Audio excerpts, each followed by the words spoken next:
Let me say thank you. See, I'm calm today. I will be calm today. I will be calm today, family. I will be calm today due to the simple fact that I'm trying to work this, that it seems as though that we all have some issues. And for some reason, one of my main issues right now is that these links don't be working right. So I'm gonna try one more time to send it to this brother. Um, and then we're gonna go and keep it moving. I'm gonna try it one more time. Let me see. Boom, bam, bam.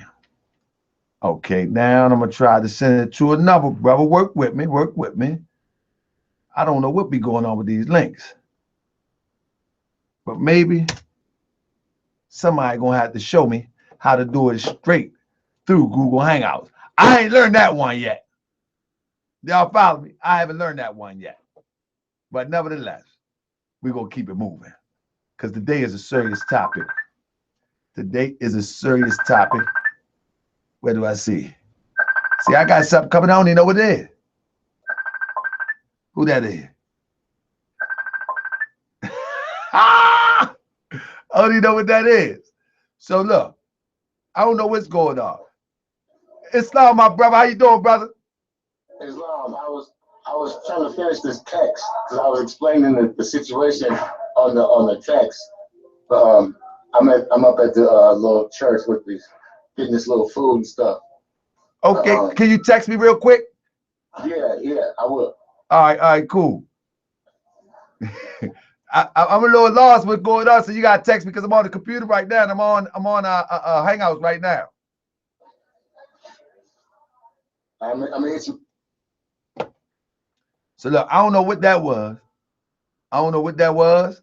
I don't know what's going on. But anyway, listen, family. Today we're gonna talk about the Prophet Noble Drew Ali, and I will encourage those who are not familiar with the Prophet Noble Drew Ali, and if you have any family members, any friends, um, um, oh, okay, this is a brother. See, that's that good stuff. I got you, brother. Um, this is a show that we're going to talk about our Prophet Noble Drew Ali. And the reason why we're going to talk about our Prophet Noble Drew Ali is because it seems to me that when we say that we have been visited by a prophet, um, that it seems like people think that's something strange or something. But back in the day, there wouldn't have been nothing strange to believe that someone has been divinely prepared, someone has been encouraged by the deeper being of themselves to uplift people. It wouldn't have been strange. But now today in this world, it seems as though that people are taken aback when we say as Moorish Americans that we was visited by a prophet of God, which blows me away because like I said, throughout our history, we have suffered some tough things. Case in point, not even to talk about, we don't even need to talk about slavery as of yet. We can go before slavery. We can go before the Atlantic slave trade, I mean to say, and we can go and talk about the Arab slave trade. We can talk about people raiding pillaging villages, cutting off hands, cutting off feet. I mean, where feet piled up to the sky, and during these times, people will cry out for help. People will cry out for the Creator. People will cry out, send us some help, send us some relief. And in this day and time, we are given that relief. And unfortunately, we will not take that relief, And so what this show is about is to show and prove that we have been visited by a prophet of God. Period, point blank. I don't know who that is. So that's what I'm here to do today. So first and foremost, I rise and giving praise to the great God of the universe, Allah, I give honor to his noble, illustrious prophet, Noble Drew Ali, and I give honor to all those who are doing a mighty work of uplifting fallen humanity. So, what I'm going to do, I'm going to attempt to try to get this link to a few brothers real quick. For some reason, I wish somebody would know how to share the link in Google Hangouts. I don't know that one yet. I just know how to copy and paste. That's where I'm at with it. Nevertheless, it says Prophet Noble Drew Ali. Let's talk about the Prophet Noble Drew Ali. How you doing, Riri D? How you going, Don right there? Bowden Bay, Corey Owens. How you doing? Who else up in there? Deshonda, Valentine Mill. So look, this is what it is. This is what it is. We, as those who are descendants from the inhabitants of Africa, I want to clear up a few things. I want to clear up a few things. It seems as though the next movement is that no slaves came from Africa.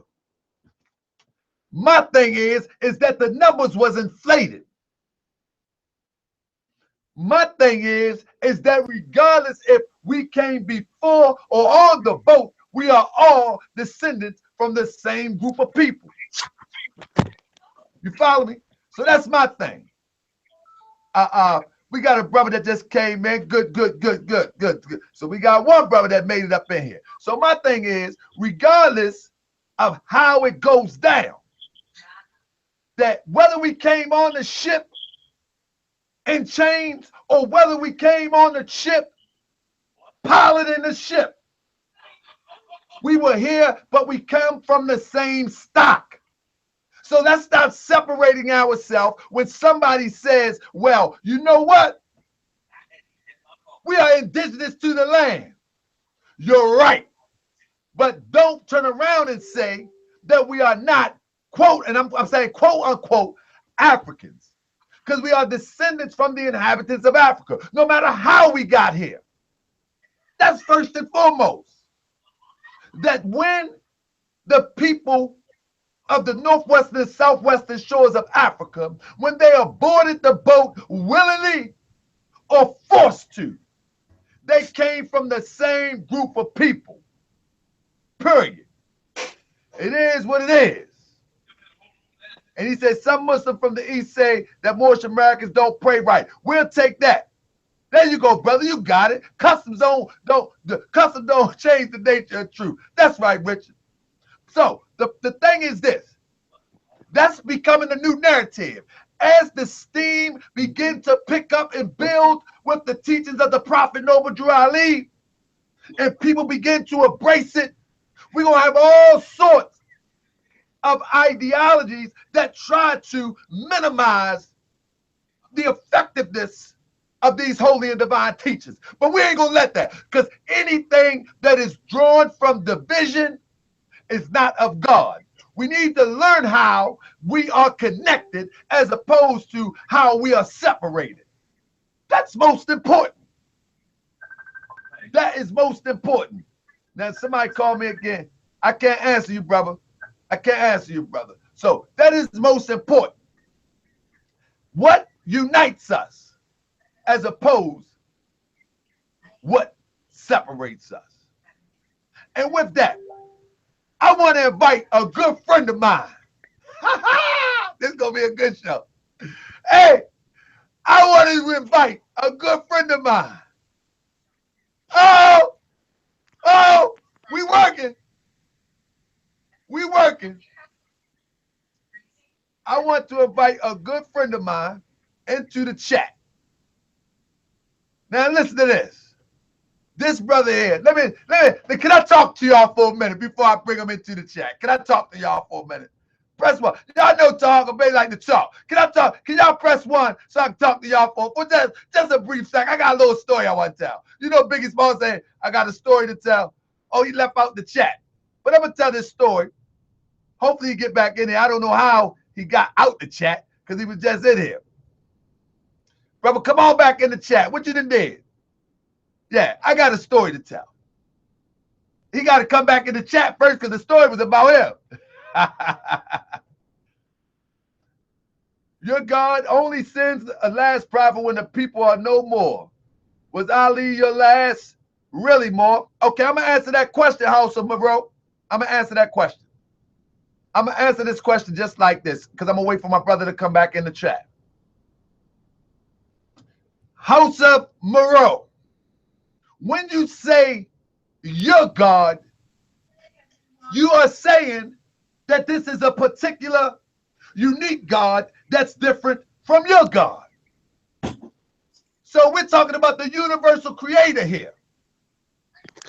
So let's stop the separation first. Your God and my God. There is no such thing. There's only one God.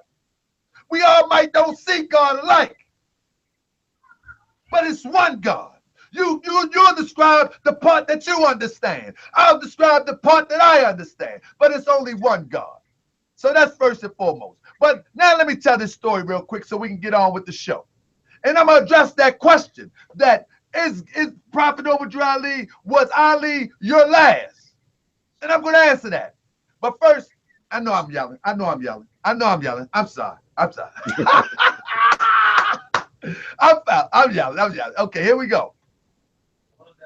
So when I decided to Deshaun Nelson, you missed the question in the chat. So when I decided that I was going to go, as we say, hard body with more science, I've been a member of the Moorish National Divine Movement, Moorish Science Temple of America, whatever you want to call it. I've been a follower of Prophet Noble Drew Ali since 1990. I've been around. I ain't gonna tell my whole story because I'm gonna do a biography on it.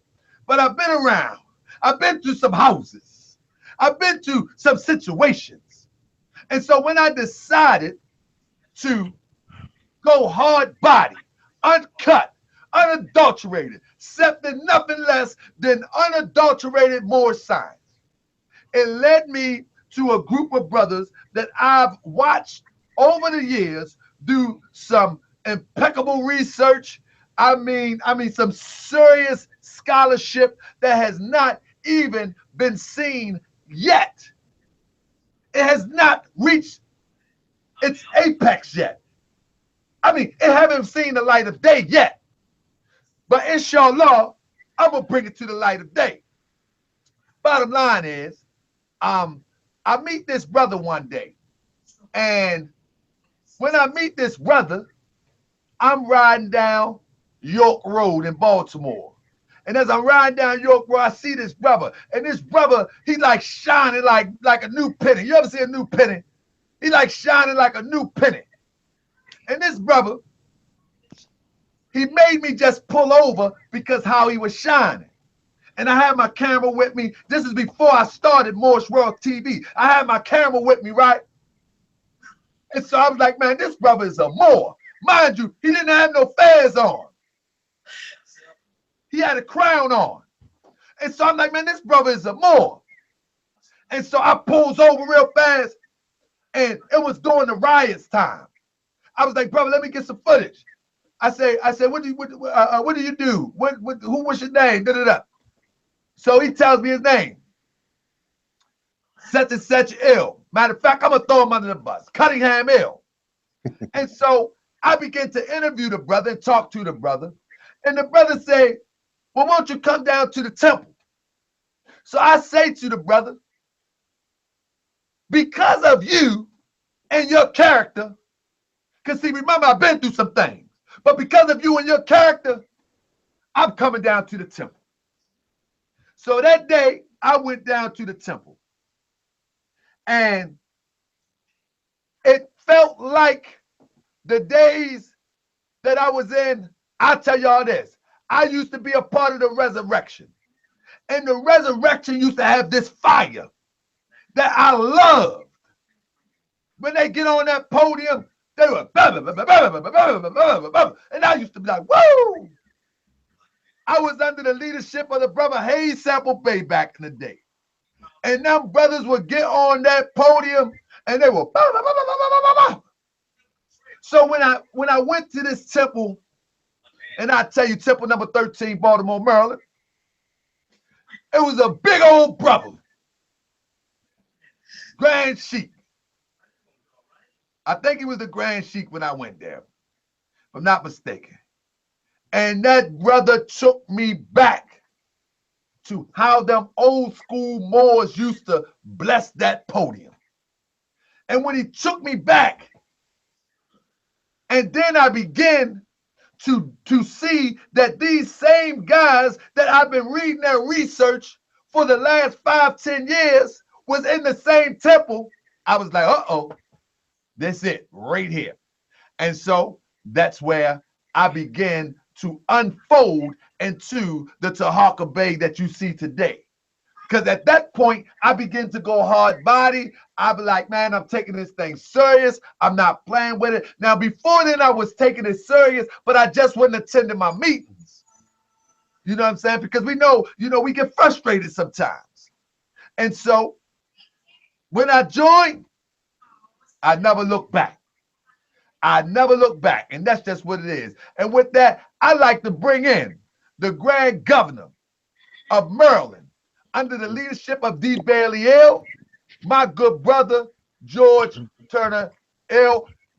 Good evening, Sheik. Are you there?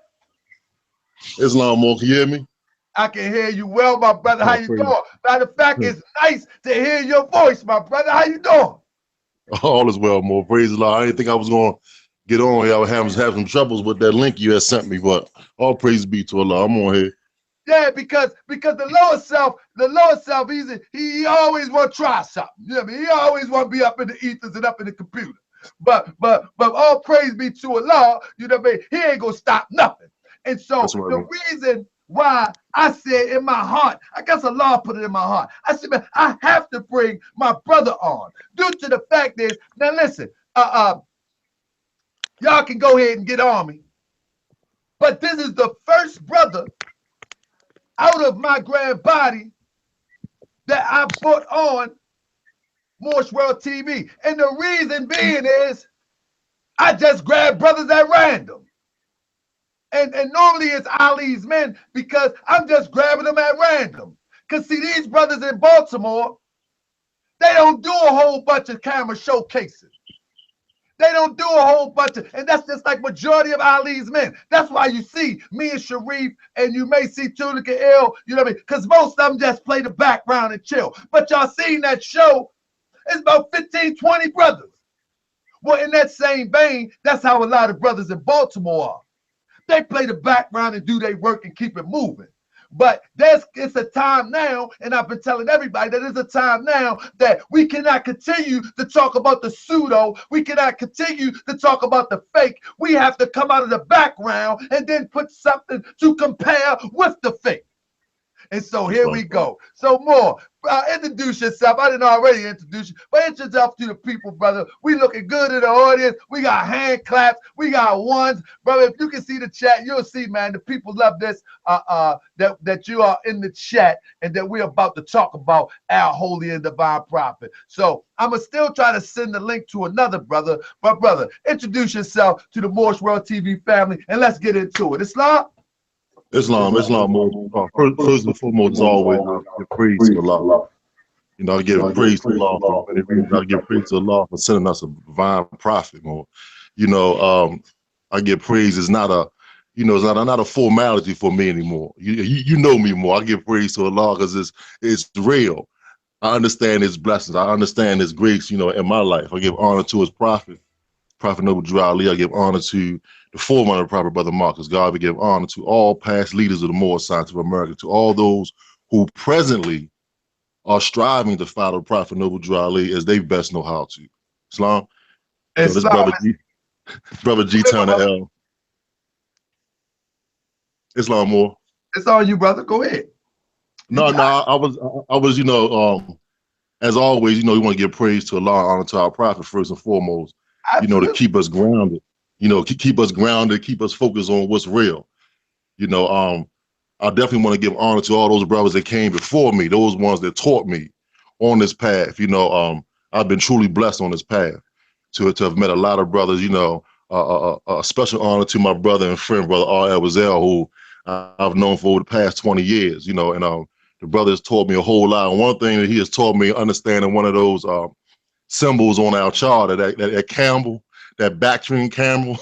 Yeah, the brother has definitely showed me the degree of endurance, you know, and I've watched the brother throughout the years, you know, most of his Moorish life be about this work, you know, and it has taught me, and especially where I'm at right now, understanding, you know, and knowing that Noble Drew Ali is truly a prophet of God, you know, and to arrive at that, it was a journey for me, you know, and I think when we look at ourselves in this journey right here, we have to ask ourselves that question and how we see Drew Ali, you know, because I remember first joining the Moorish Scientific America, you know, and some of the things that attracted me was the history, of course, you know, the brothers that I came around at the time, you know, you were speaking about how I would speak from the podium. Well, I learned that from other brothers, and I mean, it was all about delivery and, you know, inspiring and all of those things. So those are the things that attracted me when I came into the Moorish Scientific America. But it was the history and nationality and those things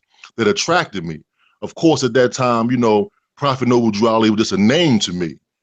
It wasn't until I delved more deeper into the teaching of the Prophet Noble Drew Ali, which in turn took me inside of myself, that I truly began to see his prophethood. And I think that's something that we take for granted, that a lot of times we see a lot of things going on in the Moorish world in general, and we look at that and we say, you know, well, how can they do it, or how can they see it that way? But it takes some time more to actually come to the realization because of what was put in us. You know, I always speak about that, you know, what the Europeans put in us, you know, it takes a lot of work to get that up out of us, to really be able to see the truth about ourselves and the truth about our prophet, you know, so. Exactly, brother. Exactly. I'm looking at the chat right now, and so you know, I like to bounce around a little bit. So I see that a brother say Malachi's disciple. He say Allah is a black man unless you believe in spooks. Well, when Malachi disciple, when you try to define God as any kind of human being, we are in error. Almighty God is way too too incomprehensible, too vast. It's just too much to Almighty God to define him in the context of a human being as a black man. So maybe that was an antagonist shot. I don't know, because you know we don't subscribe to the term black, and then you call Allah black, whatever. We don't take it personal here on Moorish World TV because we understand. My brother just explained something when he talks about those principles. Brother, can you touch on those principles of slavery real quick? You know, the prophet Noble Drew Ali said to us, you know, one of the things that he required of us to do was to return the names and principles that allude to slavery back, to turn them loose. One of our principles is freedom, and that's one of those most hardest obtained principles of the five. I'm not saying it's the hardest, because love is definitely the hardest one for us. That's why the prophet continually told us to learn to love instead of hate. But freedom from those principles that allude to slavery is one of the greatest mountains that we had to overcome. You know, the prophet talked about that act of European psychology that has us hating ourselves, but at the same time, continuously defining ourselves in his terms. You know, so it's not strange, you know, the Prophet Noble Drew Ali came on the scene, you know, and this is kind of in response to what the brother said, and, you know, and what those teachings back when I was a young Moor, you know, and looked at them. And over the years, I began to understand that a lot of people, a lot of our brothers and sisters came in contact with the teachings of the Prophet Noble Drew Ali through second or third or fourth party. And in coming in contact that way, they had got a reflection of the truth. It was based on the merely ideas of someone else who understood that what the Prophet Noble Drew Ali brought was true and uncut, or in the raw, like you like to say. That there was no gain, personal gain, out of teaching it that way. So they put their spin on it. And so you have all kinds of spins that have came off of or branched off of what the Prophet Noble Drew Ali brought. You know, so you can go into the Holy Quran, the Moorish Scientific American, and if you twist it enough, you can start looking at yourself as God. You know, Praise the Lord. because the lower self is what? Truth reverse. You know, the prophet brought us a simplicity of truth. So the lower self is truth reverse. So if I go in there and I look, I can reverse some things and come back out with a whole set of lessons that I teach. You know, but woe unto the man that mislead the flock. You know, because for each person that teaches that reversal with the truth, they have to answer for that. And it makes their journey a little more harder. You know, because the bottom line is the journey don't change, irregardless of what you believe, irregardless of how you see it. Because the bottom line comes down to this, it's what you're doing with it.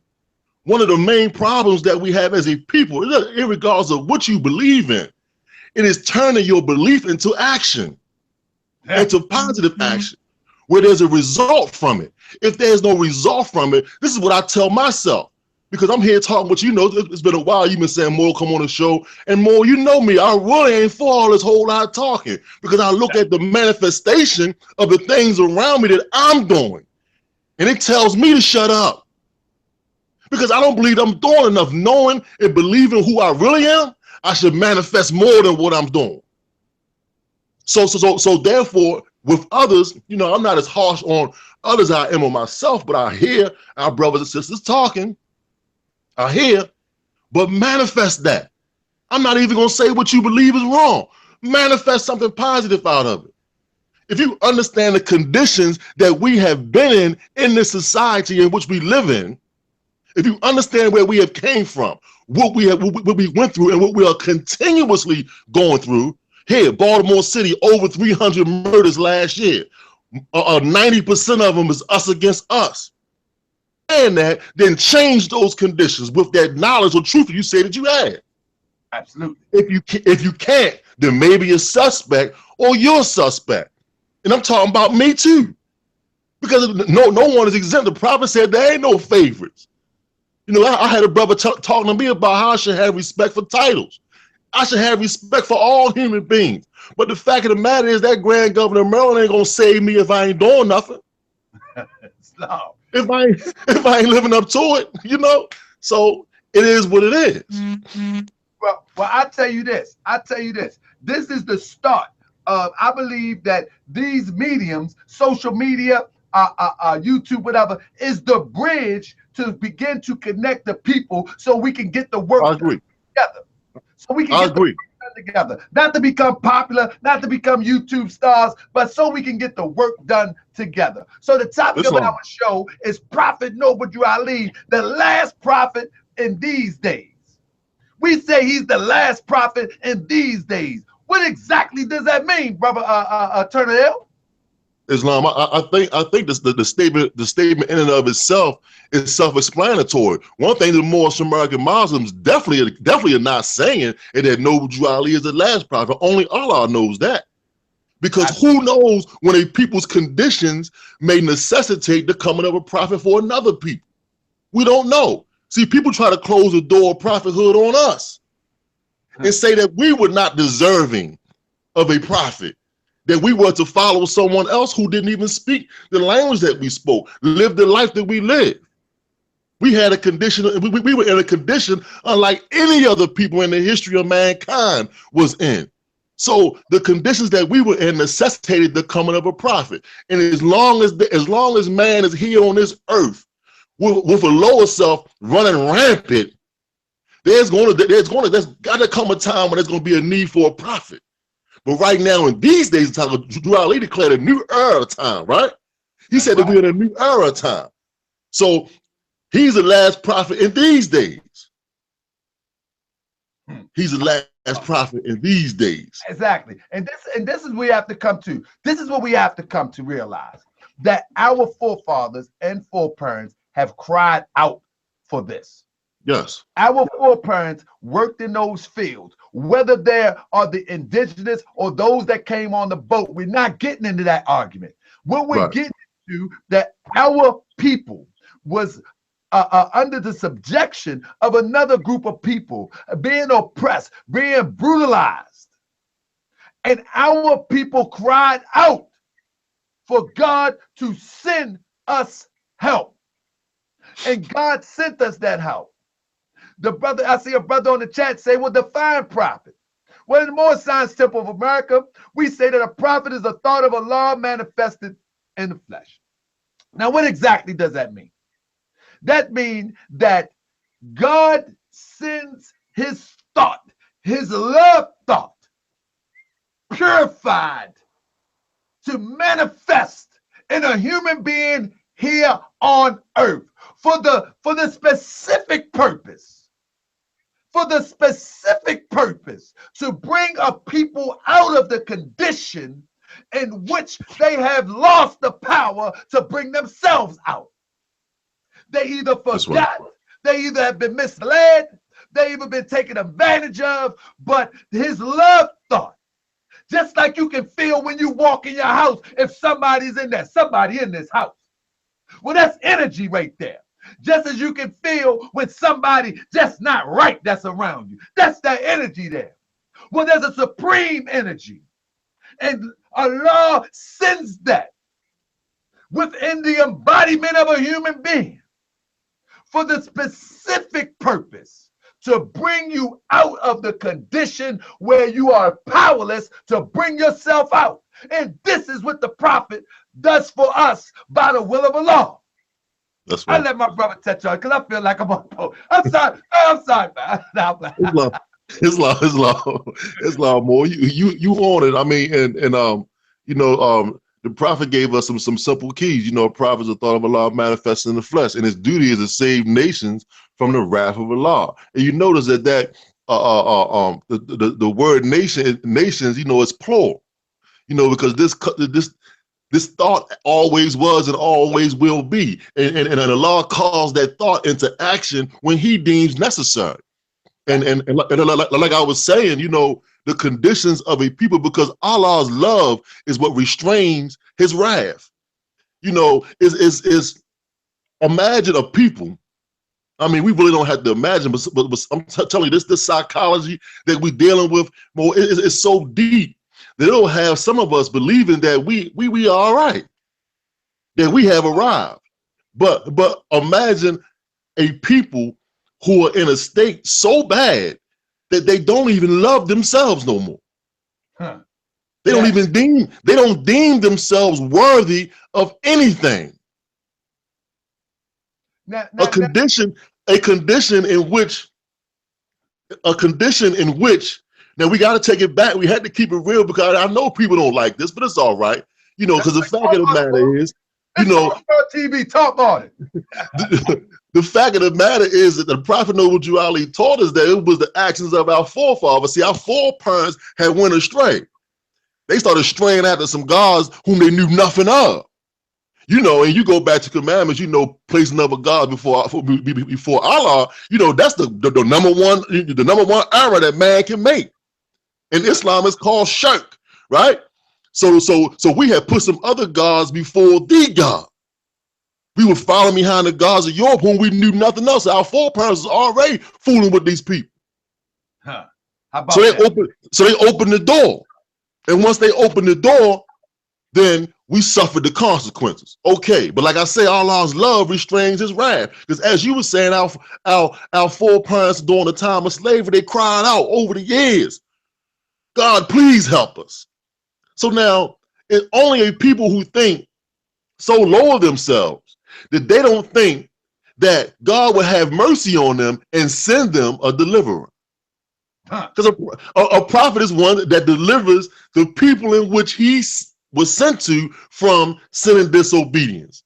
Because that's the root of it. We were calling ourselves, he said, to call ourselves Negro, black, and color and all these things were sinful acts. To hold on to the principle that allude to slavery was sinful acts. Yes, we understand how it happened, but Allah's love sent you a prophet to free you from that sin. Because the fact of the matter is that nobody on this planet is better than you. That you are as worthy as anybody else is. But we had to be taught to believe that in ourselves. And we had to be taught how to use that belief to turn it into faith, and then to turn that faith into fruition, into action, into being. And it's a process. See, because sometimes along the way, even with fezzes on sometimes, and I'll be looking sometime, I'll be saying, good gracious, man, even with the fezzes on, sometimes we be still carrying that mentality.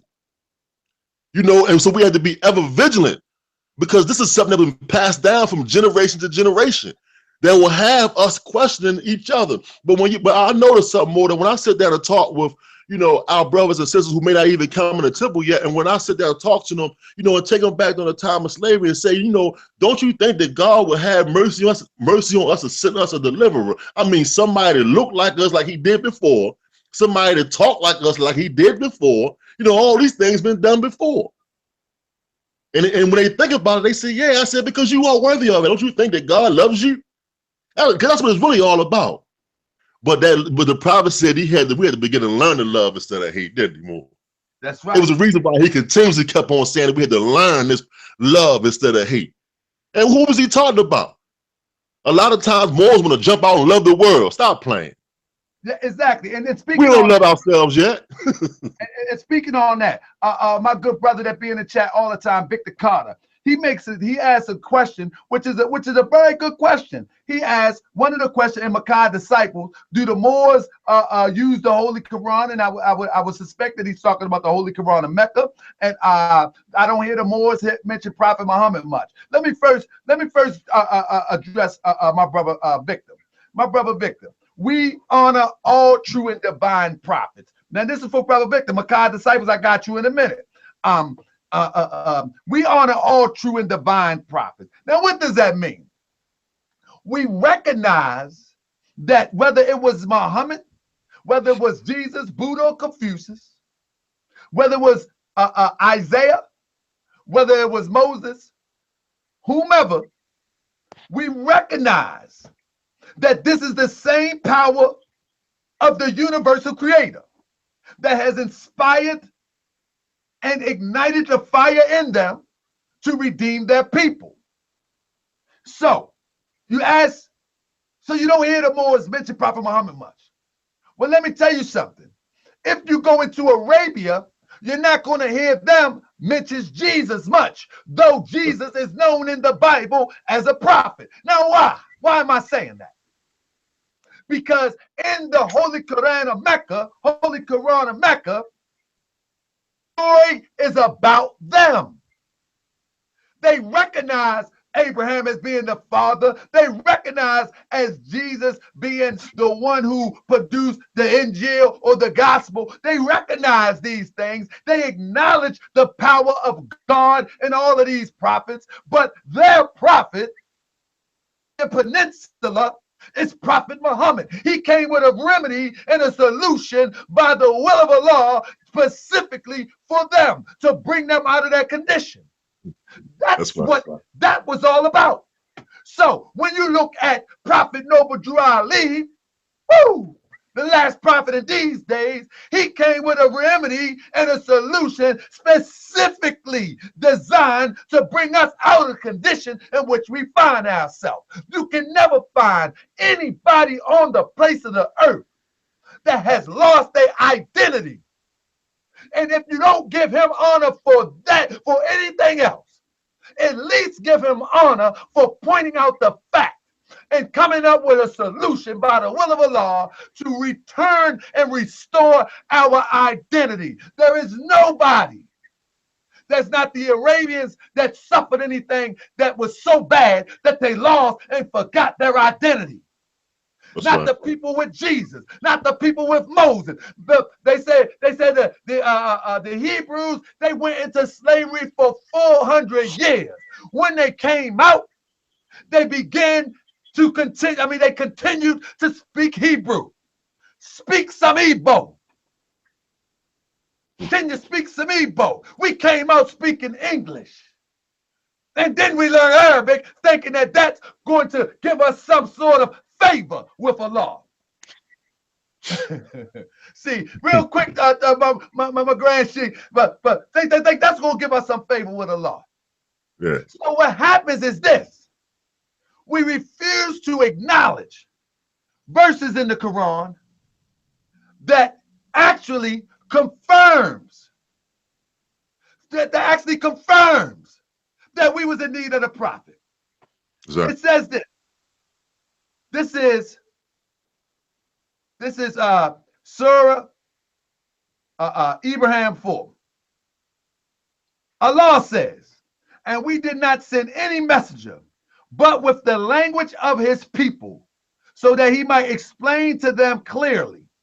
Now listen, if we apply that and be honest with ourselves, that Allah in the Holy Quran of Mecca tells us that he sends a messenger in a language so he can deliver the message clearly, then there is no other prophet that's for us, because we will have to learn a new language to be redeemed, which doesn't make sense. Why do we have to learn a new language to be redeemed by a merciful God, when God tells us not only in the Quran but also in the Bible that he sends a message in the language of the people so that the message can be clear? There will be no mistake with this message. Anything you want to touch on that, my big brother Grand Sheik? Islam more. I mean, you pretty much summed it up. I mean, you know, why the Moors don't speak of Prophet Muhammad. I mean, if one just come to a temple where the Moors in that temple are following the teachings of the Prophet Noble Drew Ali, you will find out on a Sunday school class that we honor all the true and divine prophets, and that we also declare, the Prophet declared us Muslims according to the divine laws of the Holy Quran of Mecca. You know, so we definitely do more than just acknowledge. But the fact of the matter is like he was saying, and giving and having gratitude, which is a chapter in the Holy Quran, the Moor side to America, and gratitude that Allah has showed mercy in us and sent us a prophet. We honor our prophet. Our prophet is out front for us. Real quick, my brother. Real quick. I'm sorry. I want to ask this question because somebody, SKN said I didn't answer the question. I'm sorry. My apology. I didn't see the question. So the question was, why would you ask a man to read when a man can't read? Well, let me tell you something, SKN. When you look at the authenticity of what was going on, the true story, I mean to say, when it says an angel appeared to Muhammad and he said, Iqra, Iqra, which is to say, read, read. There was no manuscript. So now let's not keep things so simplistic or so complex, and ask yourself, what was he reading?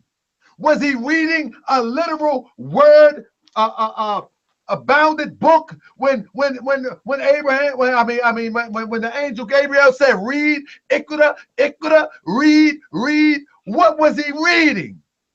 Well, let me tell you something, SKN.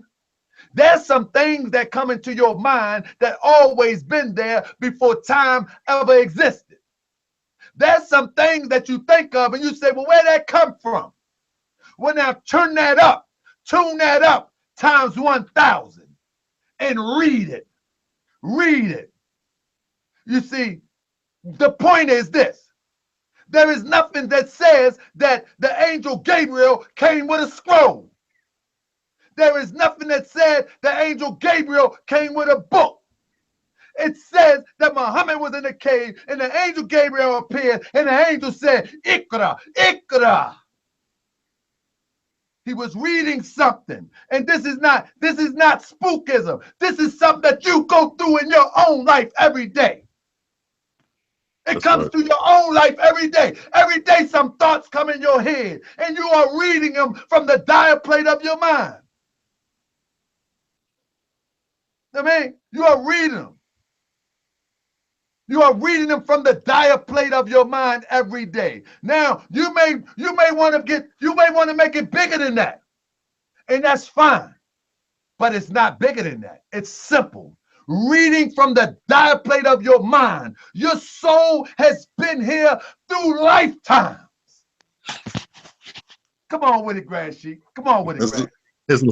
Islam more. As I was sitting, I was listening to you, and I can't help but we refer back to that that three-step ladder, that one that leads to salvation, you know. And I understand the question, you know, and a lot of times those questions come from where a brother or sister is at along the way on that ladder. You know, you and I know more. I mean, we had to go through some things to arrive at the awareness or the consciousness of what was really being said, you know, to see past, you know, what was on the surface of it. As Jesus, you know that miner in that chapter that Jesus was talking about, it came past, he could see beneath the rocky soil. The rocky soil being that those cardinal customers merely ideas. So, you know, we understand that it takes some work along the way on this journey, you know, and praise the Lord that you take the time out to try to enlighten brothers and sisters in regards to what's really being said, because these will seemingly, you know, to us may be small things, or to some people there may be small things that trip them up along the way or hinder us from going forward. See, because sometimes, you know, we do a lot of things in life in blind faith. You know, our brother like to always say, we'll go in there and turn that water on, or you know, and utilize that water, not knowing if the source has been contaminated. But we'll do it not knowing and not being able to see on a daily basis. But when things that have an effect on our very lives, our very progress, we tend to question every angle of it. You know, so it's I mean, I understand it, but at the same time, we do have to take the time out to, you know, to give these kind of analogies and say, you know, okay, I understand your questions and where they're coming from, but let's look at this, because you show a lot of faith in other things. You know, what we're saying is this here. Try it out and see if it works. See, because you won't come to the realization and knowledge of it over a course of time. And like you were saying, be able to go back in your mind to a time and realize that, yes, this is right. But if you don't do the work in removing that blockage, then no, you're not going to see it. You know, the same way those that were around Prophet Muhammad, when he first came out, they was like, oh, wait a minute. They was questioning that thing. Exactly. They said, man, he might have went up in that cave and went crazy. Absolutely. You know? And the thing is, like I wanted to explain to Victor Carter, and it wasn't that the Prophet Muhammad said I can't read. Prophet Muhammad, if you look at the true language, and I wish I had my brother Azim Hopkins Bey on here, because he would definitely break it down to you that it wasn't that he couldn't read, it was that he didn't understand exactly what the angel was saying, because the angel had nothing there. Right, exactly. He was saying, Iqra, standing there, read what? Exactly. See, someone say recite what or read what. See, and so, but what you have to understand is that we in the Moorish Science Temple of America, we don't give you any of that. Prophet Noble Ali say he was divinely prepared, meaning that something touched his heart in such a way that he had a profound understanding of what we was up against and what the solution was. Period, point blank. He had a divine understanding of what we had been suffering, what we will be up against in the future, and the solution to bring us out. The problem is that most people do not understand the solution that Allah has given us through the Prophet Noble Drew Ali. And that's why I'm on Moorish World TV, to try to get my understanding in hopes that people can understand that this really works. It's real. You don't have to be super holier than thou for it to work either. All you have to do is try. That's all you got to do is try. I'm going to read something real quick, and then I'm going to let the Grand Sheik touch on this. It says, this is called the end of time and the fulfilling of the prophecy. It says the last prophet in these days is Noble Drew Ali, who was prepared divinely in due time by Allah to redeem men from their sinful ways. Now check this out. Let's not get spooked out. When Prophet Noble Drew Ali makes the statement that he was prepared in due time, everything that you're up against, even in this chat, to read Moorish, to listen to Moorish World TV, me and the Grand Sheikh G.Turner-EL, Grand Governor of Maryland. Everything leading up to this was preparation for you to receive this. Now, whether you receive it to the full extent or in a small measure, everything in your journey has brought you here. Now turn that up 25,000 times. That everything in Prophet Noble Drew Ali journey put him in a position by the will of Allah to be the prophet of those Asiatics in America called Negro, Black, and Color. Period, point blank. Period, end of story. That's just what it is. So it says, and to warn them of the great wrath which is sure to come upon the earth. Now, whether you like it or not,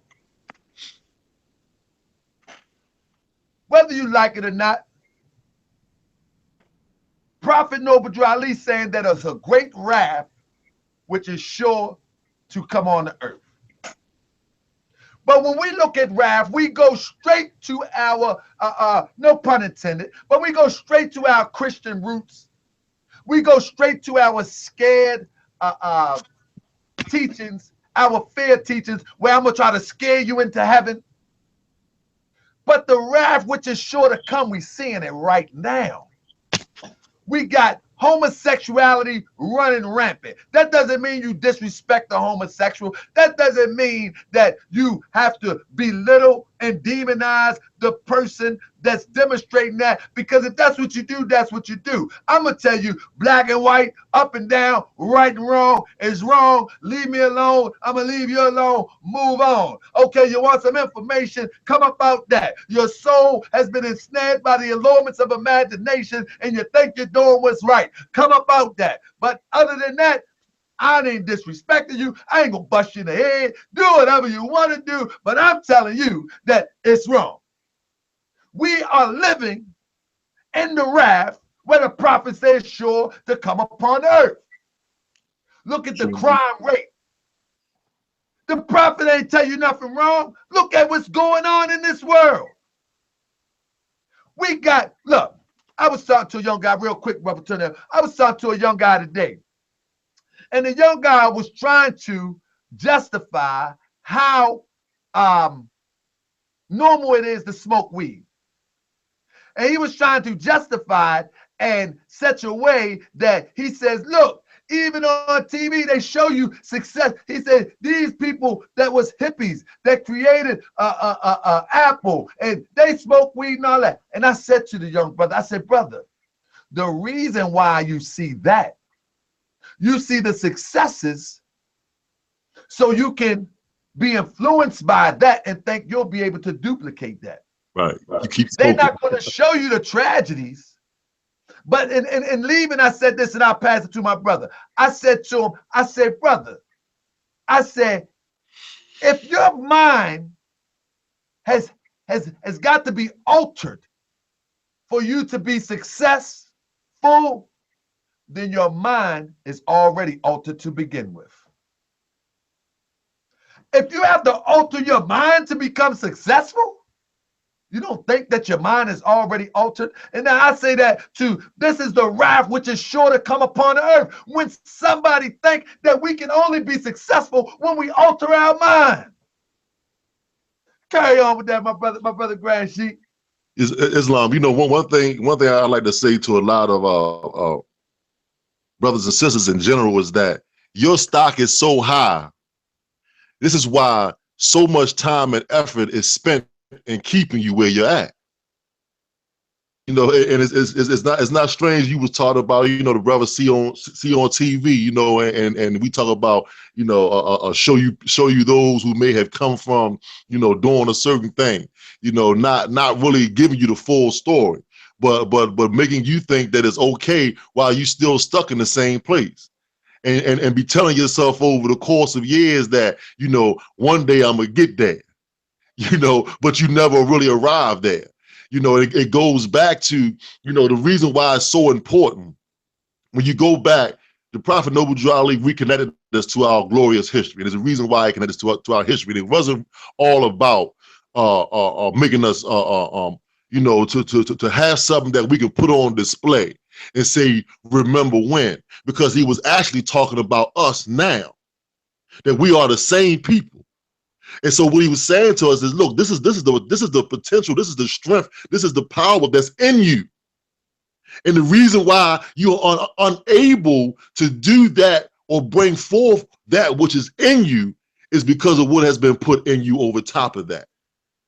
So it's all about it's all about removing some things.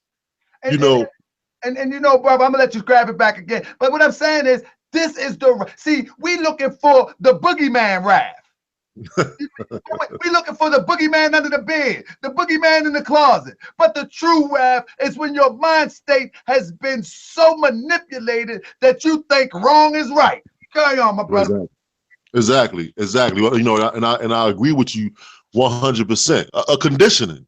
You go back to that psychology, and like I was saying earlier, after a time, you know, we'll have some of our brothers and sisters today that, you know, think that everything's all right now, even with the way the conditions are. You know, we live here in Baltimore City more, so you know, and I can't run even if I wanted to, you know. So, yeah, so I'm here, right? You know, over 300 murders last year. See, I know it's not all right.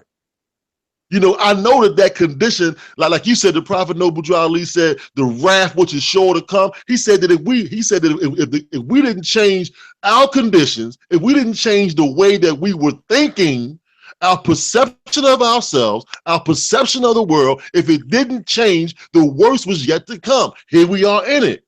And more, and that's what I'm trying to get to people. We so busy waiting on the boogeyman. We so busy waiting on the earthquake. We're so waiting on hail, rain, snow, and earthquakes.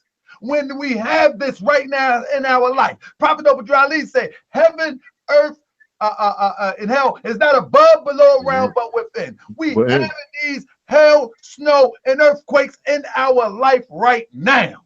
Every day. Right now, we're looking outside for all of these tragedies and catastrophes when they're happening in our life.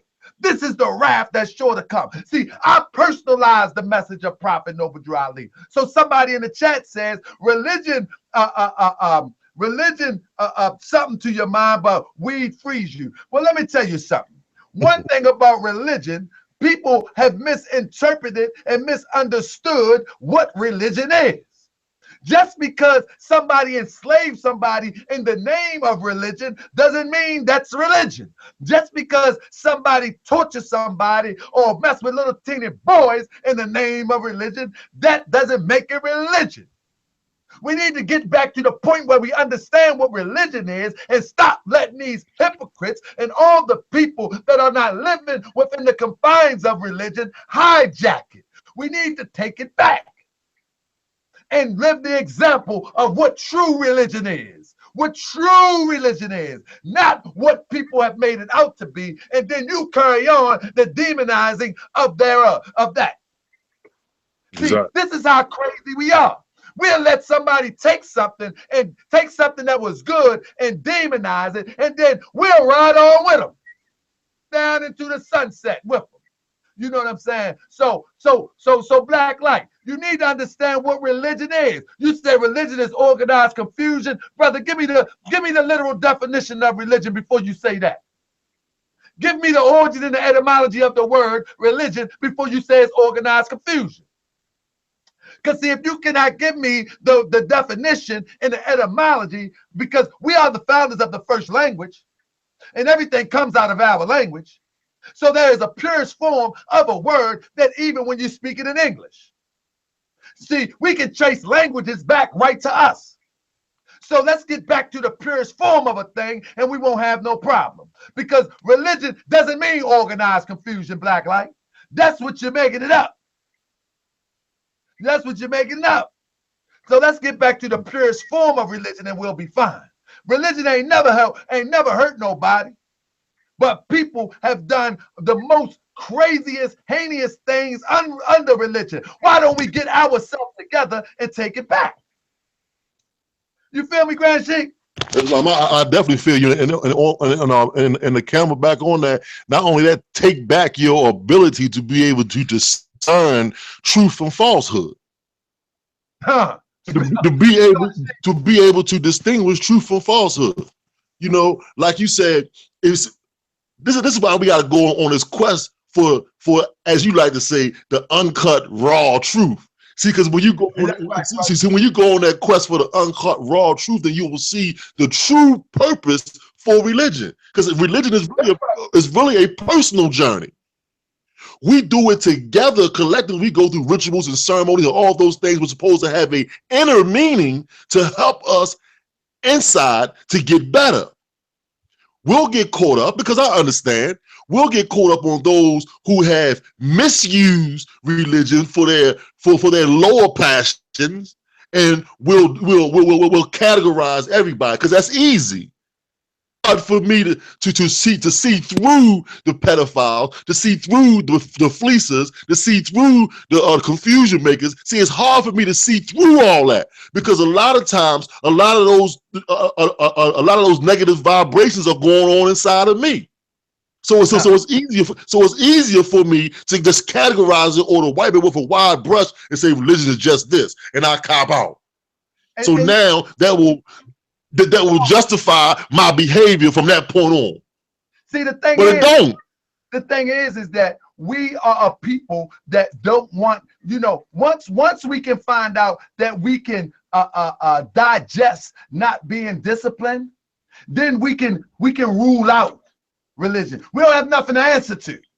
Exactly. And so we say we answer to the ancestors. Because see, now the ancestors, we have to answer to them with a feeling or with honor. But see, when we say that we have a prophet that's divinely prepared, he gives you something raw, a raw scripture. You ain't got to guess about it. And nothing in here tells you to hurt anybody. And nothing in the Holy Quran of the Moorish Science Temple of America teaches you to hurt anybody. Now, on that premise alone should be worth looking into. If on the premise alone that this scripture or this document or this pamphlet is telling you you must learn to love instead of hate, and then it goes on to define what love is, and love is not a foolish thing to make you a sucker or a sissy or whatever you choose to think love is, but it gives you the purest form of understanding of what love is. That should be enough to look into. Why wouldn't we look into something like that? And so another brother said, belief and faith are the same. See, that's not true. That's not true. But because we want to be able to digest our foolishness, and no pun intended, because I love you, but because we want to be able to live with our foolishness, we say, I don't want none of that. But this is what's going to change our lives and change the world. It's going to change the world. Our unity and one aim, one God, one destiny. That is going to change us and the world. Come on, my brother. One of the ways of looking at it is that in anything that you pursue in life, anything that you may be, we can set religion aside, which we're really not, because we know that religion covers every aspect of life.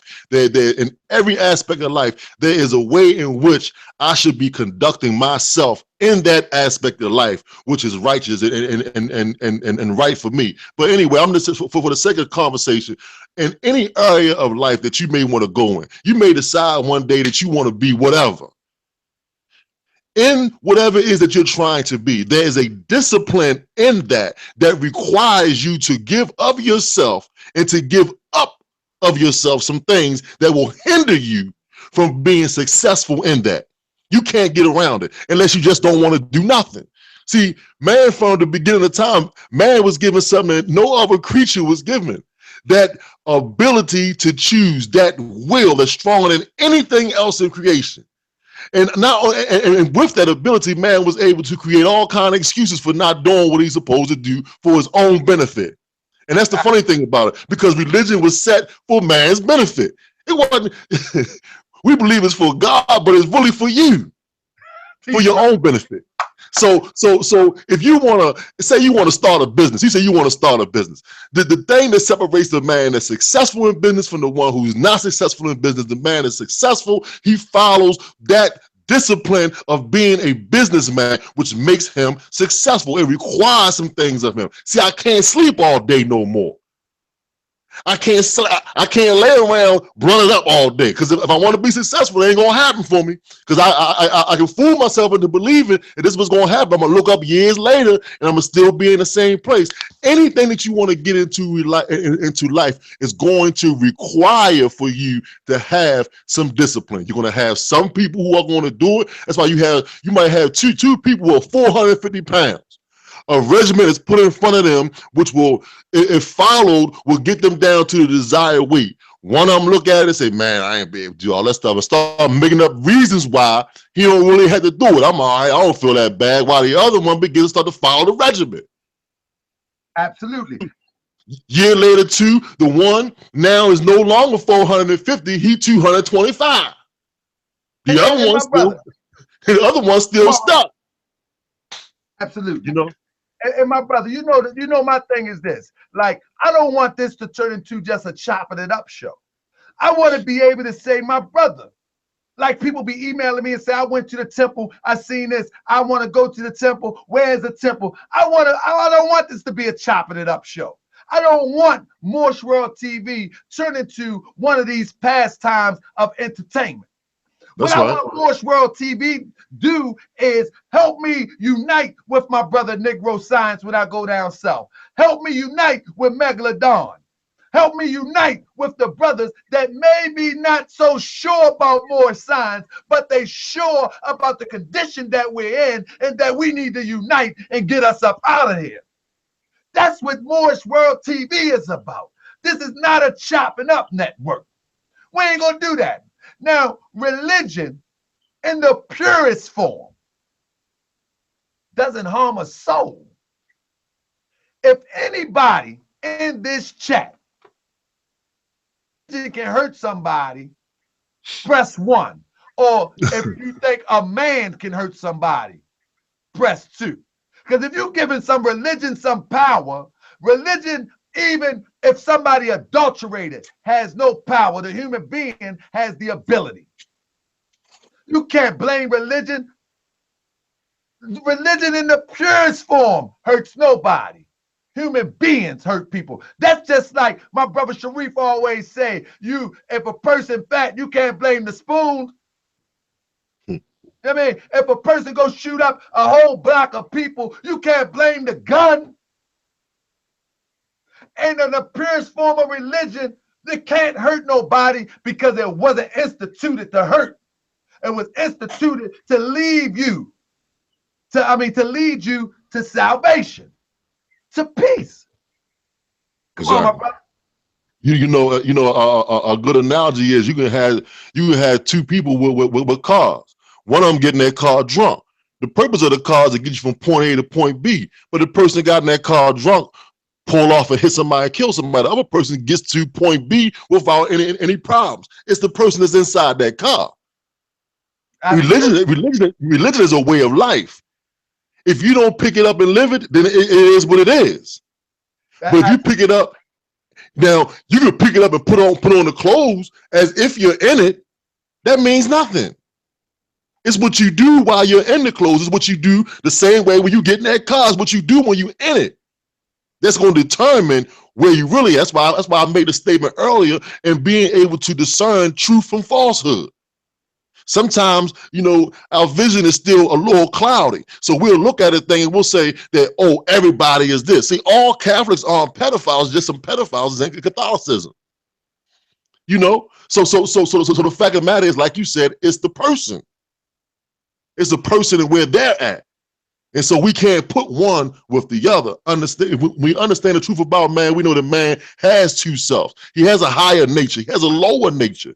We know this about ourselves and we're honest. Even those who don't even identify as a higher self and a lower self. You know this. And we all know that in our walk of life, there's been times in life when that lower nature was running things. And we'll take something good and turn it bad. We have that ability. Good relationship, or meet a good sister, get in her life and turn her life to hell with that lower nature running things. Ain't got nothing to do with it. Had nothing to do with it. That's you. That's what you chose to do. And I think people get it confused. Let me see if I can clear the room. I make a lot of people upset, but I'm the only one that can stand on it. I can only stand on the truth as I know it. I think we confuse customs with religion. Yeah. I think when we see someone wear the garbs of an Arabian, that we think they're more pious than somebody who wears jeans. I think we confuse when we see somebody make prostrate, that it makes a difference when a person sitting like a Buddhist. Those are customs. And I think that's where the problem lies, that we confuse customs and call it religion. Once we confuse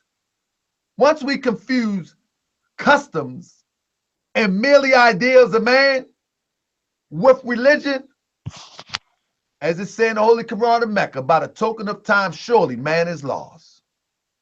We are lost at that point because we have a confusion. So when we read the Holy Quran of Mecca, we are unable to separate the historical account for the Arabians and the essence principles of truth that are universal. So in the Holy Quran of Mecca, and they talking about the warring tribes of the Kurdish or Koresh or whatever, when they talking about that, they talking something historical.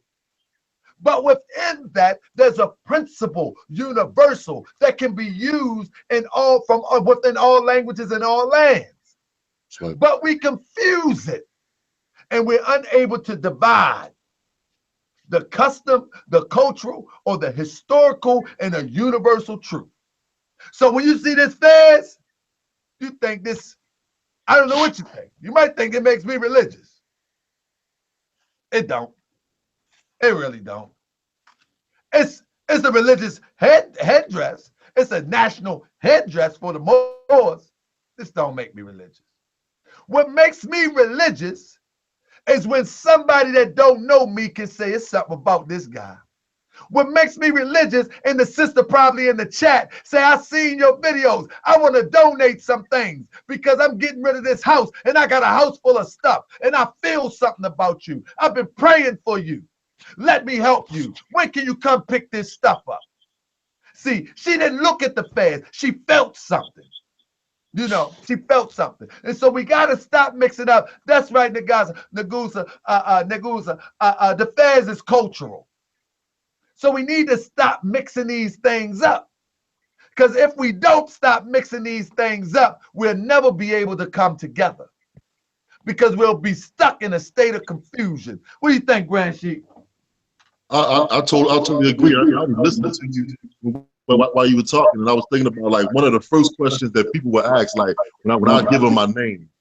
And after they ask the question about what it means and all that, you know, and they say, "Oh, you a Muslim, or you know, you a Muslim." And I'm like, yes, I am. And they say, "Oh, you don't eat pork." It's like you go right to one of the, you know, to something that I don't do as a, you know, something as small as what I eat, you know, or. If they're a little older, you know, at one time the Moors are associated with them ones, or you one of the ones that don't pay taxes. I'm like, really? I mean, all this taxes they take it from me, but anyway, you know, it is not being associated with someone, as our Prophet Noble Ali taught us, who is striving to learn to love instead of hate. And I think that, you know, with this platform that you established right here, this is one of the things that we had to take the chance to emphasize. This is what we're about. See, because then maybe our brothers and sisters that meet us in our travels will hold us accountable to that standard. that the Prophet Noble Drew Ali set for us to make us better men and women. See, we're being a follower of Islamism. It's one that's striving to learn to love instead of hate. Not about those things like you said, the feds. Yes, it has its meaning, but it is meaningless if I'm not striving to live what it means. It's just on my head. That L on my name, yes, it has a meaning, but it is meaningless if I don't strive to live up to that standard or up to that attribute, as some people try to say. You know, one of the first things that people like to ask, well, why you don't have a Muslim name? You know, questions like that is due to a misrepresentation. Really is all about. So this platform here, it's a great platform because a lot of people come in contact with this information now. So now we're responsible to give out the information and having the strength for truth to say what we're really supposed to be about, and not all of those superficial things. Because the superficial is not going to change the condition. We're gonna have to have some courage for truth, starting with ourselves. And when so that now somebody to leave from this broadcast and be going about their day, and the conversation about religion come up, everybody say, no, religion is a way of life that's supposed to show a difference in your behavior in every aspect of life. If I'm doing business, my religion is in my business, not me talking about, it's time to go pray, but the principles of my religion is in my business activity. So if somebody give me an extra $100, I know that they weren't supposed to give me, I can give it back. That's right. It's in the action, and show that no, my principles don't allow for that kind of behavior. You know what I'm saying, more. So it's really about how I'm living that way of life. And if people can understand that religion is a way of life, and if they look at the way of life of an individual, irregardless of how they are dressed, and they see a behavior that they know is not right, then that person is not living that religion, irregardless of what they are wearing, irregardless of what their name is. If they're not living a life of peace, if they're not striving to be about love, then I don't care what they wearing or what their name is. They're not about that religion. They fell short. Exactly. And when you say that, brother, I'm getting a little bit pumped up over here, because the thing is this: when you talk about religion, the religion make you to give that extra $100 back that they didn't mean to give you. And I was thinking about, I usually have the phone lines open, but because I shut down my competitor's circus one day with one of his guests. I shut down the circus. He had a bunch of people calling in the line, cursing, being disrespectful, and so I shut the line down. But see, true religion will have you to respect other people's opinion. See, right. True religion have you to respect what another person think or consider to be sacred. Because as the old folks say, what you eat don't make me poop. You know what I'm saying? But I can still respect you. But see, the moment that we get outside of ourselves and become disrespectful to one another, guess what? Religion is needed in your life. It is what it is. But I want to ask this. I hope everybody in the chat is paying attention. Class, are you paying attention, family? I want to read this because the title of this is Prophet Noble Drew Ali, the last prophet in these days, or the last prophet in these days, Prophet Noble Drew Ali. I want y'all to work with me real quick. And I want y'all to press these buttons. And I want you to be honest. People like Black Light, my brother like Black Light, my people like Money for Moors, my people like any of those who may disagree with Moorish science. I want those who disagree and those who may agree. I want to ask y'all a question, and I want y'all to be honest. I'm going to ask you 3 series of questions, and you can press 1 if you agree, press 2 if you disagree. And I want everybody to work with me with this and participate. On the back of our Holy Quran of the Moorish Science Temple of America, there's a small paragraph. And I'm going to read this. And I want to ask you, in all honesty, would you agree with this? Thank you, my brother Blacklight. I know, my brother, you've been rocking with me, brother. I want to be all honest. It says the fallen sons and daughters of the Asiatic nation of North America. Now, let's forget Asiatic if you don't understand it. Do you believe that we are fallen sons and daughters? If so, press 1. If you don't think that we have fallen, press 2. And let's be honest, the fallen sons and daughters of the Asiatic nation of North America, do you believe that we have fallen? That's the first question. And the reason why, as y'all press 1 or press 2, the reason why I'm asking that is for a specific reason, that the last prophet in these days is Prophet Noble Drew Ali. And we're being honest. Okay, people are pressing 1. So we're being honest with one another. The fallen sons and daughters of the Asiatic nation, we can learn about Asiatic later. We have agreed that we have fallen. Number 2, need to learn to love instead of hate. Do you agree, Victor Carter? I asked, will we fallen sons and daughters? Are we fallen? Okay, Nagusa said we haven't fallen. He said 2. Okay, most people said 1. Well, Nagusa, if you believe that we haven't fallen, I get it. It's okay. Okay, no. The fallen son, we had fallen. People believe that. Do you believe that we need to learn to love instead of hate? I didn't say we love. I didn't say love is turn to hate instead of hate. I said we need to learn to love instead of hate. If you think we here in America need to learn to love instead of hate, press 1. See, we're going to have 2 things in common in a minute. Okay, we got some ones there. Now look at this. Whether you subscribe to Moorish Science or not, majority, except for 2 people, agreed that we had fallen. And I'm saying collectively. I'm not talking about individually. Yes, we are rising. I'm talking about collectively as a people. We all agree that we are fallen. We all agree that we need to learn to love instead of hate. Now, do you believe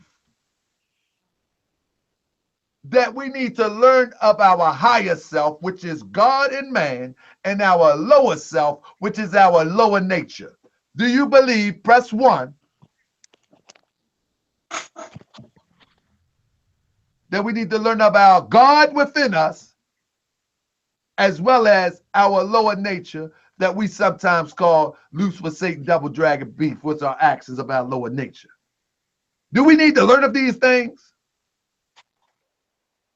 Absolutely. So everybody say 1. Monroe said we need to learn to hate our enemy. The only enemy we have is self, brother.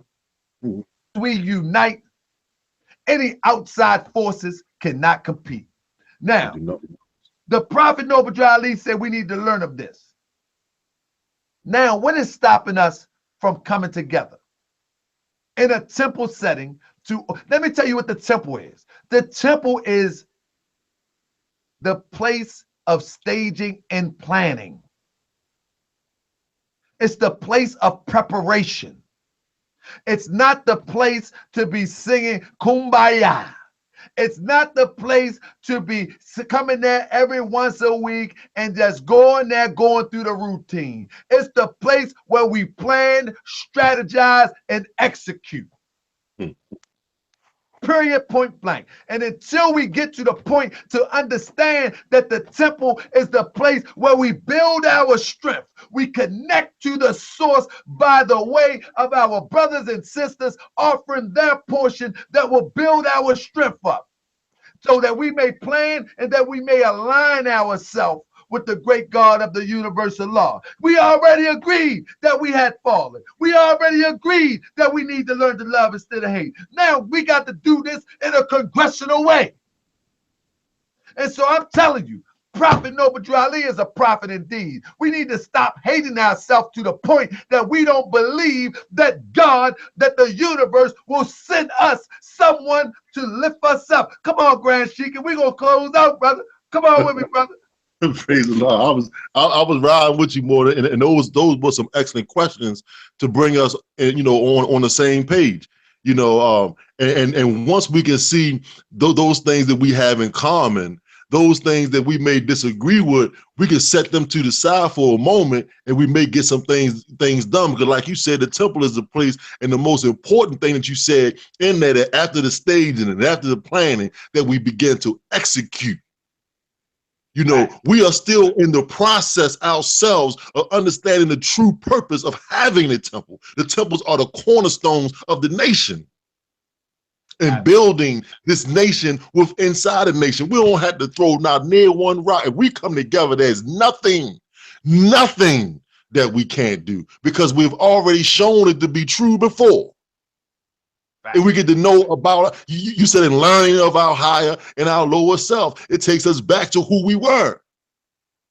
When we were demonstrating that God within us. How you think that we accomplished those things of the past, those great feats of the past, those great civilizations? It was in manifesting that God inside of us that we were able to accomplish those things. It is that lower nature that makes us always focus on the things that we have in difference to one another, that keeps us from doing anything together. Absolutely. The execution, we find ourselves lacking in the execution of a thing because we get stuck on those illusions, those disagreements, because there's only one truth. We may not all arrive at the knowledge of that truth at the same time, but those things that we do see as truth together, let's move on that. We need to learn to love instead of hate. We have fallen. The state that we're in, without a shadow of a doubt, is a fallen state. Irregardless to where I may be along the journey, we are all connected. So if my brother or sister is still in a fallen state, we are still in a fallen state. We still got work to do. I can't roll my sleeves down. I got to keep them rolled up. That's right. Because there's more work that needs to be done. But that was very powerful, more, so let's point out those things that we do have in common so that we don't spend a whole lot of energy on what we disagree on. And let's continue to keep on studying ourselves. Exactly. And at some point along the road, as we continue to keep on traveling, because you and I know this from a personal standpoint, as we continue to keep on traveling, if we both really be about what we say we are about, we're going to arrive at that same road together again. Absolutely. And the thing is, I don't think I've said anything on this show to bring us to a state of ignorance. Everything that I said on this show and that I said on previous show, no matter how much hooping and hollering I do, no matter how much I go toe-to-toe with them brothers on that other channel, no matter how much I go toe-to-toe with somebody I might not see things alike, I have never called one person out their name. I have never called anybody associated with them out their name. I have never demonized them to the point where as though I cannot turn back, but I have never demonized anybody, and even in the mildest form, although I do point out the indiscretions of those who try to come at the Prophet Noble Drew Ali as if something is wrong with them, but they can't understand what a prophet is. So, and I'm going to defend the Prophet Noble Drew Ali's teachings. I'm going to defend the walk that I walk. I'm going to defend the prophet in the temple. It is what it is. Can I say this more? I'm gonna say this for those who maybe listen, who have been watching since you've been broadcasting, and because I know brother, Taharka Bey. I know the brother personally. This is him. This is not an act. He's always this amped up. He's always this, ready to move and ready to get things done. He's always been like this since I met him. So I know this is real. This is him. creating this platform is definitely a good thing. The information that is being shared on here is definitely a good thing, whether it's pro, con, or indifferent. It's definitely a good thing because we're communicating. The prophet tells us in the chapter of unity, one of the key things in the chapter of unity is what? Communication. Absolutely. If we keep the lines of communication open and we be honest with ourselves first, and we be honest with ourselves first and continue to communicate with each other, we're going to arrive at the knowledge of truth. And we're going to, and arrive at the knowledge of truth, we're going to know what to do with it when we arrive there. Absolutely, absolutely. See, right now, we're in the process, right? So, you know, we got to smooth some areas out. We got to put that plane on some things. We got to square some other things out. Put the circle around. So we gonna get there. But if we continue to keep doing this, we're going to arrive there. There is no doubt in my mind now, and this is a brother here. This is a brother here is on the phone, you know, right now, online right now, that had a lot of doubt. I came to the Moorish Scientific America questioning everything. Would keep a brother up all night. Nah, I got 100 questions, and all my questions was always handing me the answer to my questions was always handing me a book. Come back and tell me what you think after you read that. Study yourself. Look at yourself, Turner-El. You know, so this is definitely a good thing. I just want to put that out there for those who may think that the brother they see right now this is like some kind of act or nothing. No, this is the brother every day. Hey, boy, and I appreciate that, more. You know why I appreciate that? Because people do think that I know my people that support Moorish World TV, they know me by now that this can't be an act, you know. But you know, some people that come here from other channels would say that, oh, he trying to be like this, or he trying to be like that. Man, I'm like, man, what? I don't know how to be nothing else but this turned up type more. But with that, let me pause for the cause. Look, Moorish World TV, we taking the show on the road because I believe that we got to go into the places where Moorish signs are not really being produced, performed, and practiced due to the fact there's no temple there. So we're going to try to find a way to get into your city, to get into your town. I got the GoFundMe up, $5, $2, $3, whatever. It's going to help. It's going to be up throughout the summer, throughout the end of the year. I'm going to take my own money. I'm going to take some of my own money to kick it off in the spring. I don't care if it got $400 in the pot or if it got $1,000. I'm still going to take my own money and kick it off. With that being said, I got a brother in the chat right now, and it really touches my heart when I see him in the chat. Conrad from Compton, California. Conrad, he called in one day, and we was going toe-to-toe about the feds. And we was going toe-to-toe about Moroccan or Moorish, and we were going back and forth. And I'm going to tell you what, and I'm not saying this, Conrad, I appreciate, and you can stop right there. I'm not saying to continue to donate. But for the last three weeks or 2 weeks, this brother has been donating a few dollars here, a few dollars there, you know, and we coming out Compton, California. You can best believe that. And this brother was opposing the things that I was saying as it relates to us being descendant of northwestern and southwestern shores of Africa, about this feds. And this brother coming to chat, peace, Taharka Bey, you know, and so that's what we need to do. We need to find the things that we agree on and begin to work. G.Turner-EL Bey, how you doing, brother? We need to begin to work towards that common goal that we all desire. And that common goal for real is peace. Peace. That's the ultimate goal. We can't do it separate from one another. We can't. It's impossible. But with that, I'm gonna let the Grand Sheik close out with his last words. I give my final words. We're gonna get out here. This was a beautiful show. This is a beautiful show. I appreciate you, brother. Islam more. Praise Allah. I just want to let you know our Moorish New Year is coming up this Sunday. I want to put this out real quick. We having a celebration here in Baltimore.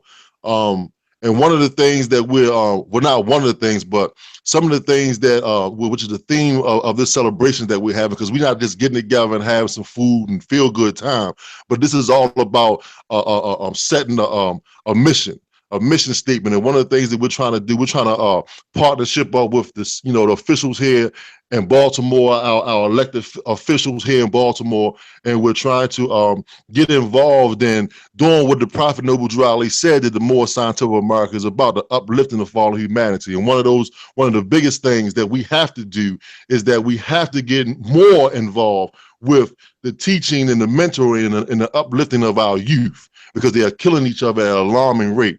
Not only are they killing each other mentally, but they are being killed. Their spirits are being killed by all the things that they are indulging in, and life in general. And so we have to become more involved in that, more involved in the uplifting of our sisters, because our sisters are find themselves in a plight right now here in this city. I'll speak at where I'm at, where the brothers need to stand up and support our sisters more.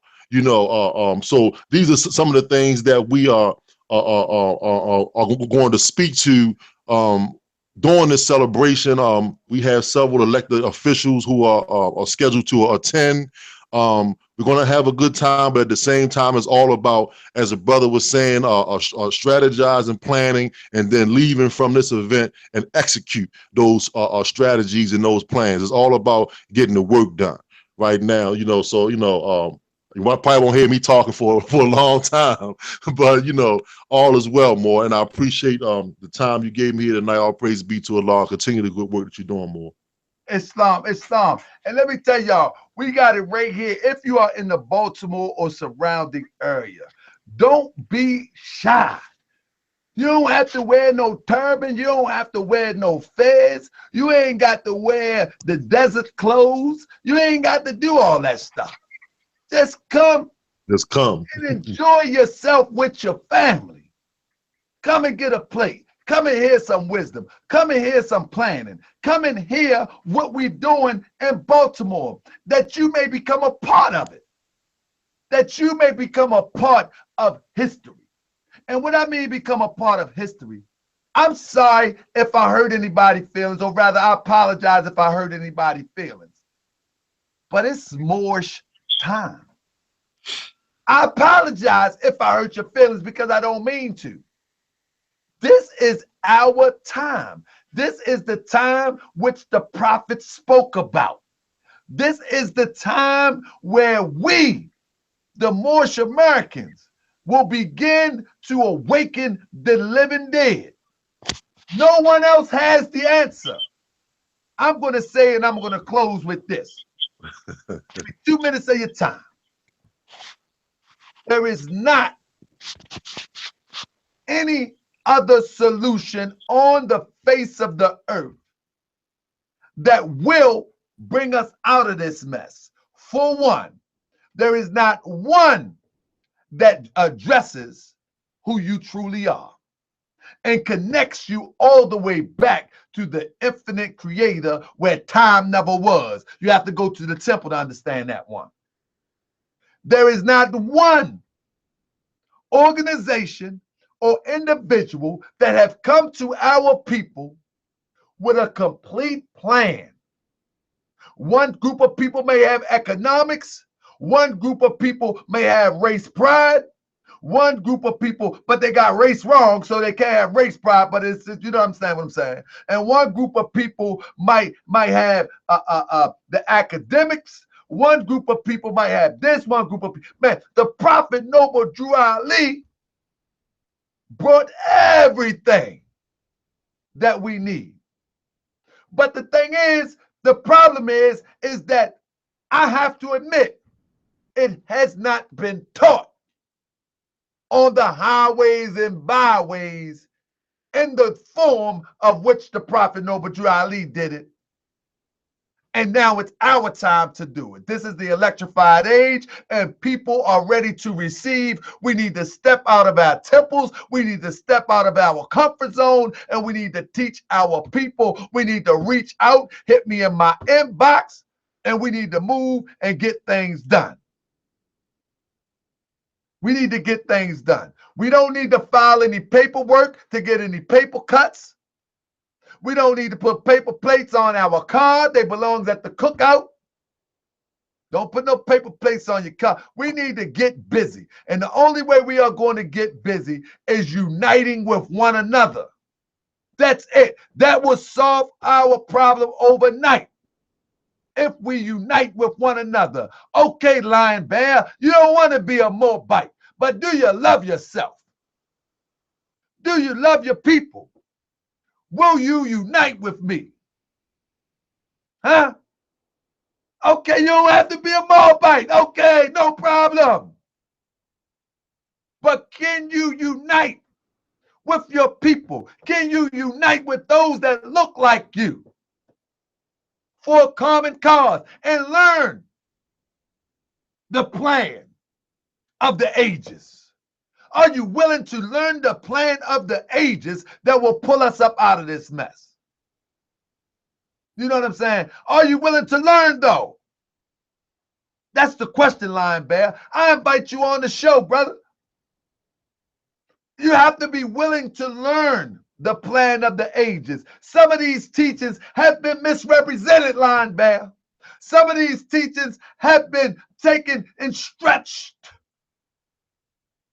But I'm telling you, there is no greater truth than the truth that the Prophet Noble Drew Ali brought. We are taught in the Moorish Science Temple of America that all things tends upward towards perfection. Moses had a greater truth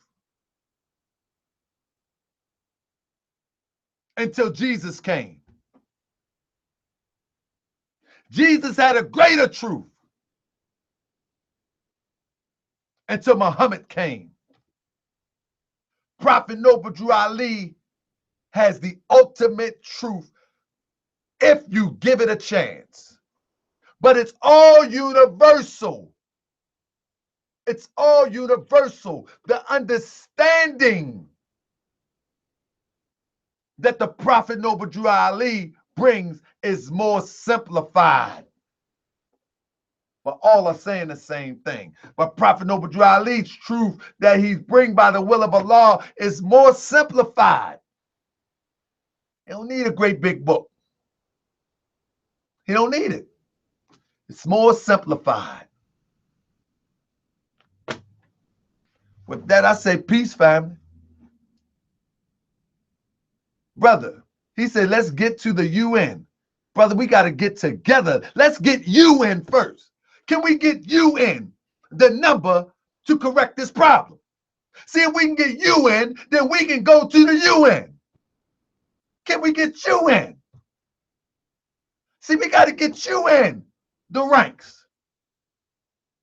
See, once we can get UN, then we can go to the UN.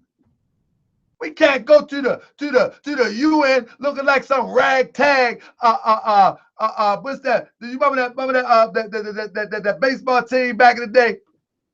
Remember that baseball team? They called the Bad News Bears. We can't go to the UN looking like the Bad News Bears. Man, we got to come and get you and us with us, and then we go on to the UN. Right now, we looking like the Bad News Bears, brother. We talk about I ain't a Moabite. We talk about man, I don't know about that. We talk about all of this stuff. But let's just unite, brother. If you working towards the UN, that's fine. Bring that information. Unite with me so we can dispense that, so we can unite with one another. Let's get you in before we go to the UN. And that's the word for the people today. Hopefully y'all put that in your heart. And all them people that want to go and challenge the authorities and all that, let's just get us together first. We will be a greater force if we stand united and put love in your heart. Because love is the savior of the world. And when I say love is the savior of the world, don't confuse that with being foolish. Talking about being intelligent here. Talking about being intelligent here.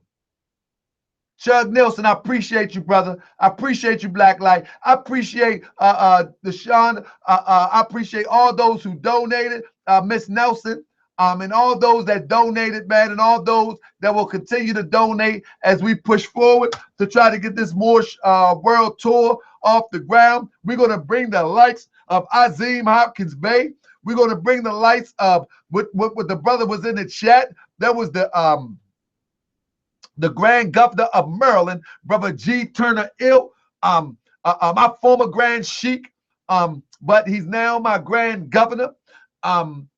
Like I say, he was one of my greatest inspirations to stick with it this time around. And like I said on another show, man, nobody been through no drama like I went through. And then you're not a real true Moorish American if you haven't been through any drama. Because more science and our people will take you through some drama. But who gonna be able to hold on and stand on the other side? Those the ones that I need to roll with me.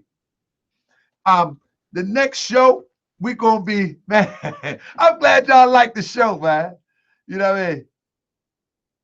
You in DC, come to Baltimore and sit down anytime. Line Bear, here's my email. Hit my email, brother. We can sit down and do a show live. You in DC, I will drive to you. Taharka Bey at yahoo.com. I will drive to you, brother. I will drive to you, Line Bear, and we can sit down and have a conversation. You know what I'm saying? And we can work this out. But at the end of the day, are we willing to work together? You know? Are you willing to work together? Because, see, if you're not willing to work together, what are we sitting down talking about? See, ultimately, I'm not going to argue major points if we ain't, because that's a waste of time. At the end of the day, we can't work together.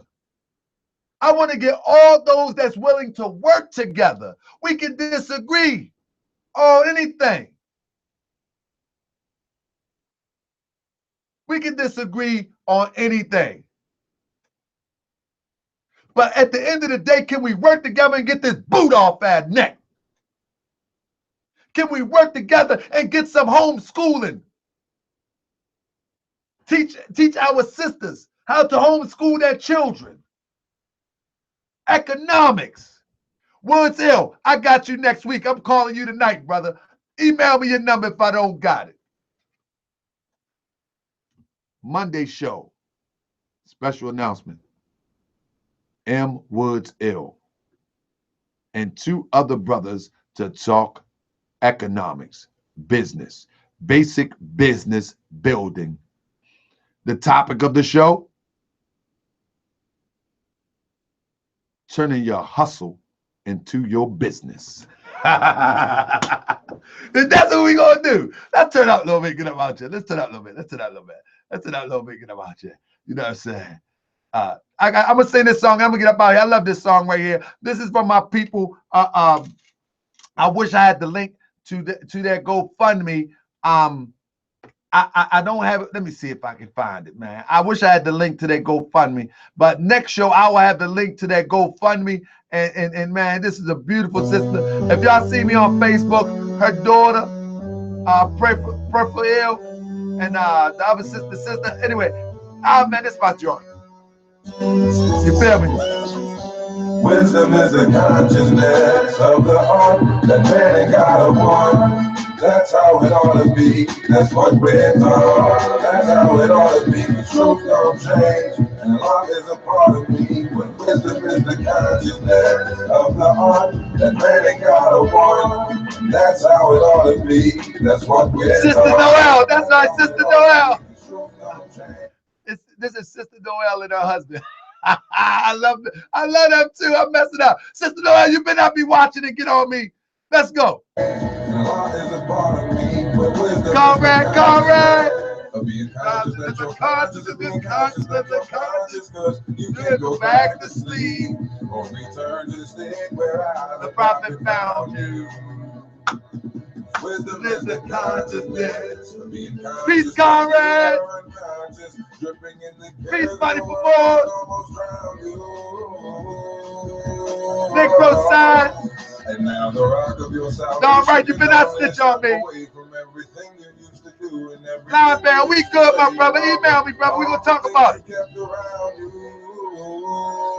Let's talk about it, line man. Email me.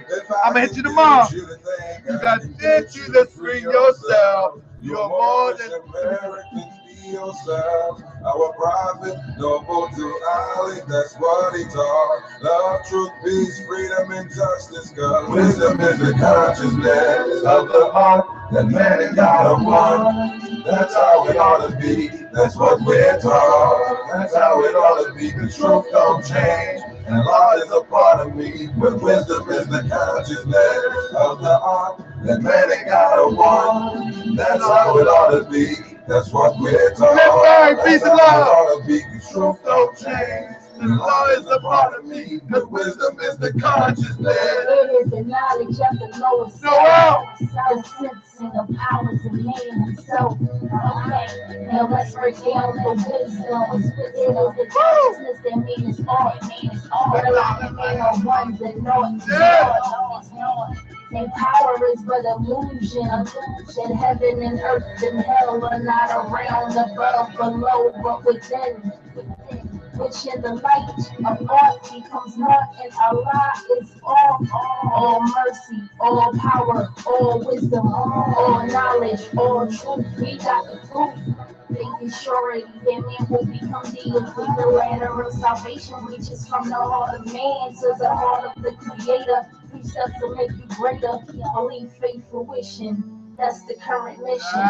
See it all through and become one with the truth. Wisdom is the consciousness of the heart that man and God are one. That's how it ought to be. That's what we're taught. That's how it ought to be. The truth don't change, and law is a part of me. But wisdom is the consciousness of the heart that man and God are one. I love y'all, man. That's what we're taught. I think I'm coming on tomorrow. What's one of us to come on tomorrow? We find something to talk about. But wisdom is the consciousness.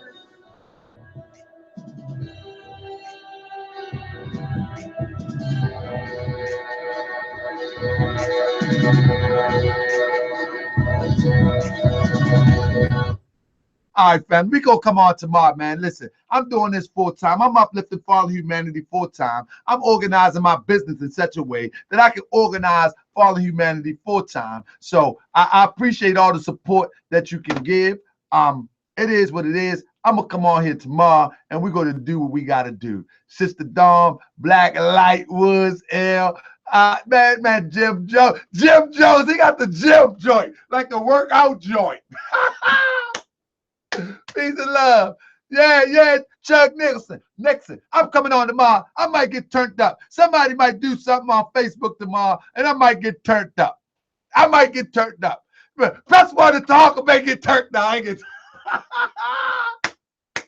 Taharka Bey gonna get turned up. Somebody gonna do something crazy tomorrow, and I'm gonna have to go hard, man. I want to go hard, man. It's Prophet Noble Drew birthday week and Moorish New Year. You know what I mean? Line bam, money for guns, money for trading, money for separation. Metaphysics, money for more. There we go. Hey, Negro Science, I'm gonna get you up on here to teach some Latin and Greek. Yeah. So we're gonna be on here tomorrow. We're gonna do something. I appreciate y'all. Peace and love, family. I'm out. I love y'all, man. And I'm just not saying it as a part of the show, man. I love my people, man. And I love teaching more science in a practical sense, and not to flood your mind with some spooky nonsense that will never get us anywhere. With that, peace and love, family. I'm out. Have a good night.